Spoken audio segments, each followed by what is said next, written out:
जय जोहार। मैं हूं तपेश जैन और चाय के बिना हमारा जीवन अधूरा है। चाय के बड़े बड़े शौकीन हैं, राजा महाराजा से लेकर नागौरी चाय हम लोग हैदराबाद में देखते हैं, बड़ी टेस्ट आती है। मैं Sanjay T traders station road Raipur में महेंद्र जी बागोलिया हमारे साथ में है। 50 साल का अनुभव है और मेरे सामने में चाय देख रहे हैं, ये चाय का फूल है। इसकी कीमत आती है 30 लाख रुपया। और ये चाय का जो लीफ देख रहे हैं, इसकी खुशबू अगर देखेंगे तो खुशबू यहाँ तक आती है, अभी कैमरे में तो नहीं आ पाएगी, ये भी 30 लाख रुपए तक की आती है। 1000, 1200, 1500 ये भी लीफ है। चाय का मसाला है, जो छोटा टिगरी जो अलग अलग आसाम में और जो बागान है वहाँ से ये चाय आती है। और चाय के बारे में जितना भी कुछ कहा जाए कम है। सिनेमा का कोई भी सीन हो, बिना चाय के सीन नहीं बनता। एक सीन चाय का जरूर होता है। चाय के बारे में इतनी कहावतें और बहुत सारे टी लवर्स हैं। मेरे साथ में महेंद्र जी हैं, 50 साल का अनुभव, 1964 से शुरू किया था उन्होंने इस काम को। महेंद्र भैया, किस तरीके से शुरुआत हुई और क्या कहेंगे चाय के बारे में? मेरा चाय का अनुभव 1964 से है, मैं फुल फॉर्म में 1974 से आया हूँ। मैंने मेरे जीवन में चाय 4.5 रुपया केजी से स्टार्ट की थी। वही चाय आज के दिन 230 रुपया, 240 रुपया केजी बिक रही है। अच्छी चाय 350 रुपया तक बिकती है। ये प्राइजेज जो बता रहा हूं मैं, एक्स गार्डन के है, टी स्टेट के प्राइजेज है। चाय के शौकीनों के विषय में बात करें तो चाय के ये फूल जो है ये 30 लाख रुपया, 40 लाख रुपया तक बिकती है। ये पत्ती वाली चाय, इसके अंदर में जो सिल्वर टिप्स है उसको अलग कर लिया जाए तो 40 लाख रुपया किलो पक्का है। इसी ये जो silver tips, black and silver tips दिख रही है, इसी में और एक टिप्स आती है, उसमें भी black and golden tips. Golden tips की भी वही रेट आ जाती है, 30 से 40 लाख रुपया केजी। चाय जो एक ऐसी पेय पदार्थ है, उसको छोटा सा छोटा व्यापारी, छोटा सा छोटा मजदूर क्लास, वो भी पी के संतुष्ट होता है। अपने जीवन को शुरुआत वहीं से करता है। कितने ही पैसे वाला क्यों न हो, वो भी चाय पीता है। चाय के शौकीनों के विषय में ईरान, इराक पहले चाय बहुत लेता था इंडिया से, अभी उसकी खुद की पोजीशन खराब है। नहीं तो जैसे आपने मेरे को बताया नागौरी चाय, वैसे ही वहाँ पर एक बड़े बड़े ड्रम शादी विवाह में रखे जाते थे, उसमें 10 किलो चाय, 20 किलो चाय एक साथ डाल दी जाती थी। कौन सी? ये लंबी पत्ती वाली। इसको लंबी पत्ती को थोड़े चाय भी बोलते हैं, डार्लिंग टी भी बोलते हैं। और मग्गा से पीते जाते थे। जैसे आपका वहाँ वो लोग कोई दूध को ऐड नहीं करते हैं, मिल्क केवल अपने भारतवर्ष में ही ऐड करके पीते हैं। और भारतवर्ष में जो चाय पी जाती है वो CTC चाय 4-5 किस्म की चाय होती है। CTC चाय जो इंडिया में पी जाती है, इसको दूध मिला के, शक्कर मिला के पीते हैं। कई लोग शक्कर नहीं मिलाते हैं। कई लोग ब्लैक टी पीते हैं। ब्लैक टी के अंदर में थोड़ा नींबू डाल देते हैं, स्वादिष्ट करने के लिए वो लेमन टी बन जाती है। और भारत छोड़ के कहीं भी चाय के अंदर में, भारत और पाकिस्तान 2 जगह छोड़ के बाकी सब पूरे वर्ल्ड के अंदर में बिना दूध की ही चाय पीते हैं।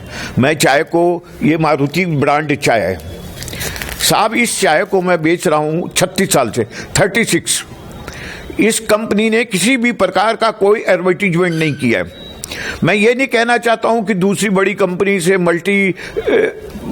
बड़ी कंपनियों से मैं उसका कंपेयर कर रहा हूं, पर आप एक चीज मान लीजिए, बड़ी कंपनी का कोई भी पैक ले लीजिए 1 किलो चाय का, और इसका 1 पाव का ले लीजिए। मेरा चैलेंज है कि ये चाय बेटर रहेगी और आपको ताजगी देगी और क्वालिटी मतलब अच्छी आती है, टॉप है। ये कितना प्रोडक्शन हो जाता है टोटल अपना देश भर में, कितना एक्सपोर्ट करता है? ये जो पैकेट मारुति ब्रांड है, ये Darrang tea estate, Tezpur tea estate भगवान का प्रोडक्ट है। ये पूरे ऑल ओवर इंडिया में जाता है, पर पार्टिकुलरली ये छत्तीसगढ़ के लिए ही बनाया गया है और छत्तीसगढ़ की जनता को ये पसंद है। क्या कितना को प्रोडक्शन हो जाता है टोटल चाय का? मैं ये एक समय में ये अपने लोग छत्तीसगढ़ में 1.5 लाख केजी चाय तक बिक्री कर लेते थे।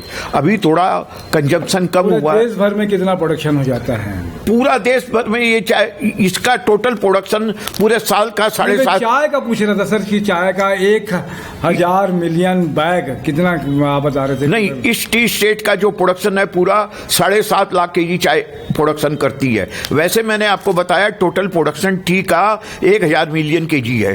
1000 मिलियन केजी में मैंने जैसे आपको बताया 200 मिलियन से 250 मिलियन केजी तक एक्सपोर्ट होती है। करीब 5,500 करोड़ रुपए करीब का हमारे पर रेवेन्यू। हाँ, रेवेन्यू अपने को आती है। ये पेरी कंपनी, पेरी कंपनी जो है ये पेरी एग्रो कंपनी है। ये आपका इनका चाय बागान है आसाम के अंदर में भी, और साउथ में भी इनके 10-12 टी स्टेट हैं। जी जी। इनकी साइकिल भी आती है। हाँ। पेरी कंपनी का पहली वो था, और इनकी अब ये नई है अपनी ब्रांड चालू की है, ये पैकेट चालू किए हैं। ये 1 पाव में है, 1 किलो में है। अभी इन्होंने कंज्यूमर के डिमांड को ध्यान में रखते हुए एक ये और चाय पैकेट चालू किए हैं। ये 5 किलो पैकिंग में, एक बैग के अंदर में 6 बैग है। इसका नाम रखा है इन्होंने जुगनू चाय। जी जी। जुगनू चाय रायपुर के हर प्रोविजन स्टोर में ये मिलेगी। क्या लगता है कि महेंद्र भैया कितना चाय मसाला और सारी चीजें आती हैं, चाय का क्या किस तरीके का अनुभव है, कितना प्रोडक्शन भी होता है, क्या कुछ बागान भी घूमते रहते हैं आप? क्या प्रॉब्लम आती है उसमें? चाय में कोई प्रॉब्लम नहीं है। चाय में टी स्टेट में मैं डिमडिमा टी स्टेट में 2 से 3 साल तक रहा। डिमडिमा टी स्टेट वेस्ट बंगाल में है। प्रॉब्लम जो आती है लेबर की प्रॉब्लम आती है। लेबर क्या है कि बिना लेबर के चाय टी स्टेट प्लकिंग के टाइम में प्लग तोड़ते इसमें मेन काम जो है लेडीजें करती हैं। जेंट्स प्लकिंग का काम नहीं कर सकता है। क्यों नहीं कर सकता है? जेंट्स थोड़ा फास्ट वर्किंग करता है, लेडीज धीरे धीरे करती हैं। तो प्लकिंग करके वो बास्केट में रख के कितने दिन में फिर से वापस आ जाती है चाय पत्ती? एक पत्ती को एक जो बुश है उसको 7 दिन बाद उसका राउंड आता है। तो उसका एक बार जो ऊपर में जो फूल पत्ती जो निकलती है एक बार पत्ती, वो 7 दिन बाद उसमें फिर से पत्ती निकलती है। ऊपर में जो मुलायम और 3 टाइप की पत्ती रहती है उसी को प्लकिंग करते हैं, उससे ही चाय बनती है। प्लकिंग करने के बाद चाय को ट्रॉली में लेके जाते हैं, फर्मेंटिंग रूम में डालते हैं। फर्मेंटिंग रूम में डालने के बाद नरम हो जाती है। नरम होने के बाद सीटीसी रोलर में चाय को घुमाया जाता है। धीरे धीरे चाय घूमती है, हीट मिलती है, और चाय हीट मिलने के बाद वो पकती है। पकने के बाद उसके बाद उसको ग्रेडेसिंग में किया जाता है। पतली जैसे जैसे लगता है छोटी, हाँ, जैसे जैसे ग्रेडिंग रखती है उसकी ग्रेडिंग करने का क्या चलनी लगे रहती है। सबसे चलनी जैसे सबसे मोटी चाय बोल्डर। अब परसेंटेज वाइज हम उसको काउंटिंग करते हैं सर। तो परसेंटेज वाइज काउंटिंग करते हैं तो वो 15% सबसे मोटी बनेगी, फिर 20% उससे छोटी बनेगी, फिर 25% उससे छोटी बनेगी, फिर उससे छोटी मार्किंग होगा पीडी, पिको डस्ट, वो आपके आके 12-13% बनेगी। फिर उससे और मतलब छोटा छोटा जो क्वांटिटी होती जाएगी वो मैन्युफैक्चरिंग कम होते जाएगी। फिर उसका मार्किंग होगा डस्ट आपका मार्किंग होगा 10%। 10 के बाद फिर आता है चूड़ामणि डस्ट, एकदम बारीक चूड़ा रह जाती है, वो 2% 3% बनती है। इसका महंगी रहती है कि सस्ती रहती है सर? चूड़ामणि डस्ट जो है सर उससे फर्स्ट लेकर आता है, वो ज्यादा महंगी रहती है सभी ग्रेडों से। मतलब वो उसमें टेस्ट सबसे ज्यादा आता है। लेकिन हमारे यहाँ बता रहे थे कि आप छलनी जो होती है घर में वो उसमें से भी नीचे निकल जाती है, इसकी वजह से जो है लेडीजें घर के अंदर में लेडीजें काम करती हैं। तो लेडीजें काम करती हैं, उनको थोड़ा सा वो रहता है कि फटाफट काम करो सलटाओ। तो उसके अंदर में छत्तीसगढ़ एरिया में सीटीसी में जो ओएफ या पीएफ या बीओपी, ये 2 ही ग्रेड होती है, ये चलनी से काम करती है। और जो सीडी होती है, डस्ट होती है, वो कपड़े से छान के उसके बाद टाइट करके उससे लीकर निकाला जाता है। तो वो ज्यादातर यूज होती है आपके बॉम्बे में, हैदराबाद में, वेस्ट बंगाल में। वो चाय का टेस्ट आता है इसीलिए, और कड़क लगती है वो इसलिए। और ये जो 2 चाय बताए, चाय के शौकीनों के लिए चाय है ये। इसको सिर्फ उबालना है, उबाल के सिर्फ पानी में वैसे नहीं, इसको क्या है सर, इसको जो है ना आपको गर्म पानी लेना है। गर्म पानी लेना, एकदम हिट किया हुआ गर्म पानी, ऐसा लगे जैसे कुछ छू नहीं पाएंगे। उबला हुआ पानी उसको कप में जितनी कप 1 कप पीनी हो 2 औंस के लगभग पानी उसमें डालेंगे, और उसके बाद उसको ढक्कन से कर देंगे भाप 5 मिनट बाद उसको 4 से 5 मिनट बाद खोल के फिर पिए। उसमें किसी प्रकार का कोई मिल्क ऐड नहीं करे, कुछ नहीं करे, बल्कि लेमन भी नहीं ऐड करे। ऐसी चाय का स्वाद ले तो मजा आएगा अपने को अपनी जिंदगी। चाय के बारे में और क्या कुछ कहोगे? चाय के कभी कोई शौकीन देखिए आपने, और कितना बहुत सारा करते? चाय का शौकीन में मैंने आपको जैसा बताया, लोग बड़ी बड़ी पार्टियां रखते हैं। कोई आदमी रखता है ड्रिंक्स पार्टी, ये ड्रिंक्स पार्टी रखती है, पर ईरान इराक में टी पार्टी रखी जाती है।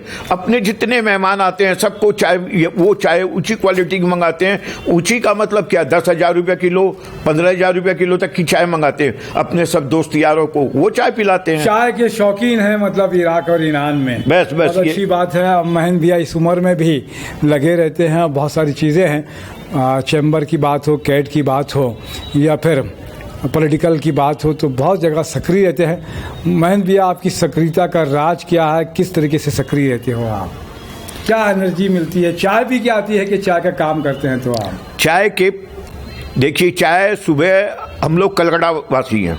कलकत्ता वालों को क्या है, एक गिलास चाय चाहिए, भरपूर एक गिलास चाय, बढ़िया कड़क चाय चाहिए। उसके साथ चाय पीते जाते हैं और थोड़ा नाश्ता भी करते जाते हैं। मन खुश रहता है, बढ़िया चाय मिलेगा, दिन खुश रहेगा और फुर्ती आएगी, इसमें फुर्ती आएगी और सबकी याद आती रहेगी, आपकी याद आती रहेगी, सबकी याद आती रहेगी, अच्छे दोस्तों की याद आती रहेगी। जिंदगी जिंदा दिली का नाम है ये। महेंद्र भाई से सीखिए। महेंद्र जी बगोड़िया जी ने बहुत समय दिया हमारे को। कभी रायपुर आए तो स्टेशन के सामने में ही आज़ाद मार्केट है, बरखा होटल के नीचे में इनका ऑफिस है। बहुत जगह सप्लाई भी करते हैं। ज़रूर इनके पास में आइएगा। जिंदा दिल आदमी है। स्वागत गर्म जोशी के साथ में करेंगे और गर्म चाय की प्याली हो वो आपको यहाँ देखने मिलेगी। मैं नरेंद्र ठाकुर के साथ में तपेश जैन। जय जोहार, जय छत्तीसगढ़।